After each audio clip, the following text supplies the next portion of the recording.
इधर बीजेपी प्रदेश अध्यक्ष मदन राठौर ने आज पाली के दौरे पर पहुंचे, जहां उन्होंने अपने आवास पर जन सुनवाई की।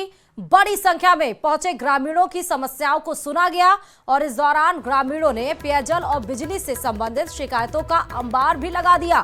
मदन राठौर ने सभी समस्याओं को गंभीरता से सुना और ग्रामीणों को आश्वासन दिया कि उनकी समस्याओं का जल्द समाधान किया जाएगा।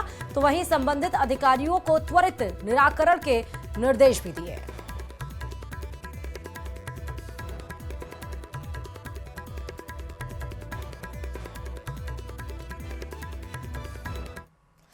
बात झालावाड़ जिले से खबर की, जहां पर पिछले 2 दिनों से रुक रुक कर प्री मॉनसून बारिश का दौर जारी है। जी हां, ऐसे में जिले के तेंदुपत्ता उत्पादक किसानों और व्यापारियों के लिए परेशानी खड़ी हो गई है। हाड़ौती अंचल के झालावाड़ बारा जिले में बीड़ी बनाने के काम आने वाला तेंदुपत्ता ग्रामीणों की आय का प्रमुख स्रोत माना है। इन दिनों खेत तो खाली हैं, लेकिन इन खाली खेतों में ही ग्रामीण तेंदुपत्तों का संग्रहण करते हैं। 2 दिनों से हुई बारिश के बाद खेतों में पानी भर गया, जहां रखा तेंदुपत्ता पूरी तरह से भीग गया। खेतों में सूखने के लिए रखा गया तेंदुपत्ता भी भीगने पर इसे सुखाने के लिए जतन करने पड़ रहे हैं। जानकारी के अनुसार 3 करोड़ का 60,000 बोरा तेंदुपत्ता निकलता है, जो राजस्थान से पश्चिम बंगाल तक जाता है। वन विभाग हर साल टेंडर निकालता है और इस बार 3 करोड़ 49 लाख रुपए का टेंडर हुआ। तेंदुपत्ता एकत्रित करवाकर गोदामों में रखा जाता है और बाद में प्रदेश के टोंक, अजमेर, व्याबर, करौली, गुजरात, मध्य प्रदेश, महाराष्ट्र, पश्चिम बंगाल तक ये जाता है और इसी से बीड़ी बनाई जाती है।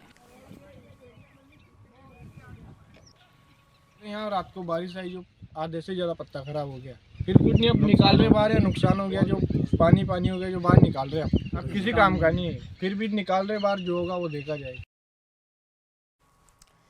विश्व पर्यावरण दिवस के अवसर पर राजस्थान एक बार फिर पर्यावरण संरक्षण की दिशा में महत्वपूर्ण कदम उठाने जा रहा है। जी हां, इस बार प्रदेश में सिर्फ एक दिन नहीं, बल्कि पूरे जून महीने को पर्यावरण समर्पित किया जाएगा। वन विभाग ने 1 जून से ही विभिन्न कार्यक्रमों की शुरुआत कर दी है और इस बार की थीम है हरियाली, स्वच्छता और संरक्षण की ओर कदम। जयपुर में प्रदूषित जल को रिसाइकिल कर दोबारा उपयोग में लाने के लिए एक नई पहल शुरू की जा रही है और इसके तहत औद्योगिक इकाइयों के साथ मिलकर विशेष तकनीकों का उपयोग किया जाएगा, ताकि जल की बर्बादी रोकी जा सके और जल संकट से निपटा जा सके। जयपुर को तीसरी लेपर्ड सफारी का तोहफा दिया जाएगा। मुख्यमंत्री भजनलाल शर्मा 5 जून को जमवा रामगढ़ पहुंचकर ऐतिहासिक रामगढ़ बांध में वंदे गंगा जल संरक्षण मुहिम की औपचारिक शुरुआत करने वाले हैं।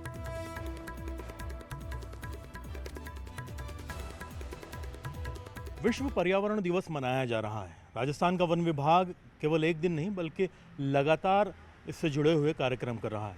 राजस्थान के वन एवं पर्यावरण मंत्री संजय शर्मा हमारे साथ में मौजूद हैं। सर, बहुत ही महत्वपूर्ण दिन है और प्रदेश के अंदर अब अप्रोच को बदला गया है और जो ग्राउंड पर काम है उनमें भी तब्दीलियाँ लाई गई। किस तरह से देखते हैं और क्या तैयारियाँ प्रदेश की तरफ से जो पर्यावरण को लेकर के गंभीरता अपनी प्रकट करता है और आने वाले वक्त में काफ़ी सुधार इससे होगा? देखिए, कल विश्व पर्यावरण दिवस के पावन पर्व पर कल जयपुर सहित पूरे राजस्थान में अलग अलग जगह पौधारोपण होगा और विशेष रूप से इस बार हमारे विभाग ने जो थीम ली है कि प्लास्टिक मुक्त राजस्थान करने का जो संकल्प माननीय मुख्यमंत्री जी द्वारा लिया गया है, उस थीम के तहत आज जयपुर में रन फॉर एनवायरनमेंट एक रेस का आयोजन किया गया था। मुझे बताते हुए खुशी है कि उसमें जयपुर में हमारे बच्चों सहित हमारे युवा वर्ग, हमारी बहनें, सब लोगों ने आज सुबह 6 बजे उस रेस में भाग लिया।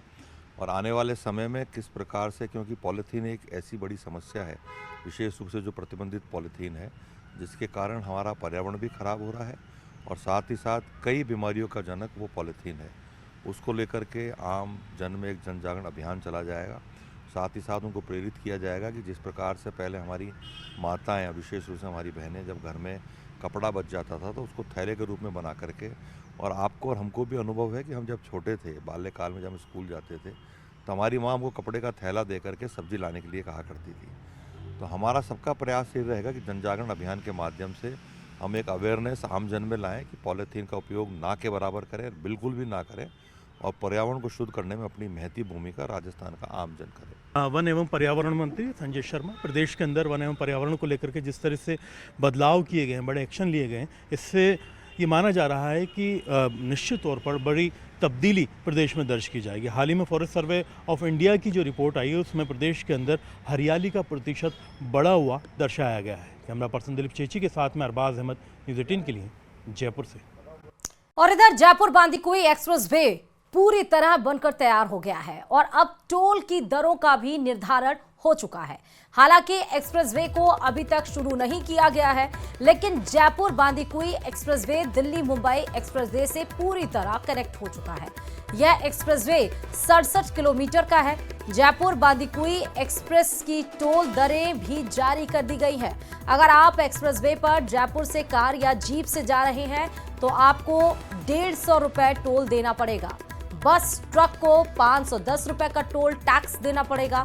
मिनी बस या हल्के मालवाहक वाहन का 245 रुपए, तो वहीं 3 धुरी वाले कमर्शियल वाहन का 555 रुपए, 4 से 6 दूरी वाले कमर्शियल वाहन का 800 रुपए और बड़े आकार के वाहन के लिए 975 का टोल निर्धारित किया गया है। जयपुर बांदीकुई एक्सप्रेसवे पर भेडोली टोल प्लाजा के इंटरचेंज का जायजा लिया गया है हमारे संवाददाता के द्वारा।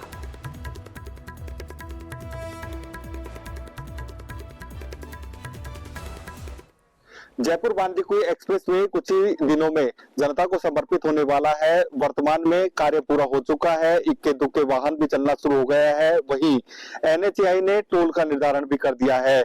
हम दौसा जिले में है और ये बेडोली का टोल प्लाजा है। आप देख सकते हो बिल्कुल नई आधुनिक तकनीक से टोल प्लाजा बनाया गया है।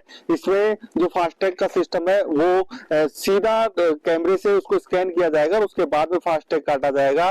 और हम टोल की बात करें तो जयपुर से और बांदीकुई तक करीब 67 किलोमीटर का यह एक्सप्रेसवे है और इसके लिए जो कार और जो छोटे वाहन है उनका जो टोल है वो 150 रुपए रखा गया है।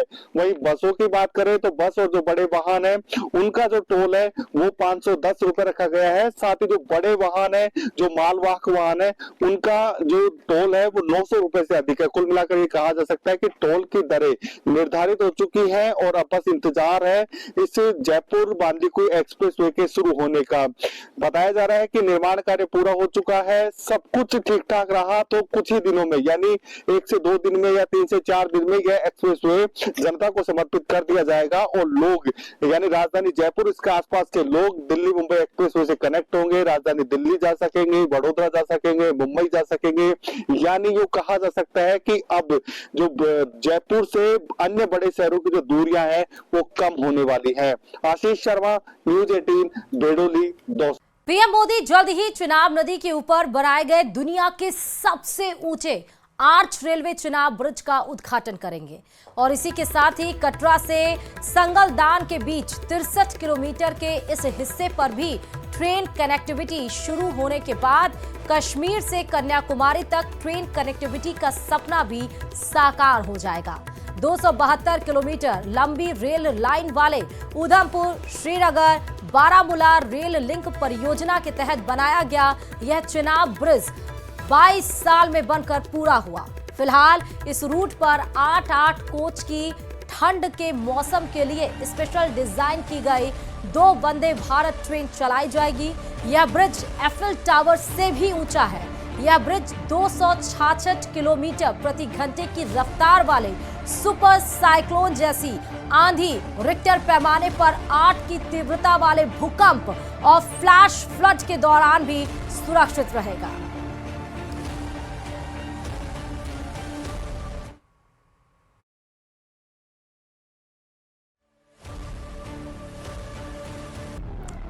तो चिनाब ब्रिज पर किस तरह से वंदे भारत दौड़ेगी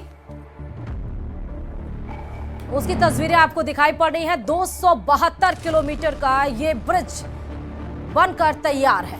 कश्मीर से लेकर कन्याकुमारी तक अब रेलवे कनेक्टिविटी की सुविधा आपको मिलेगी।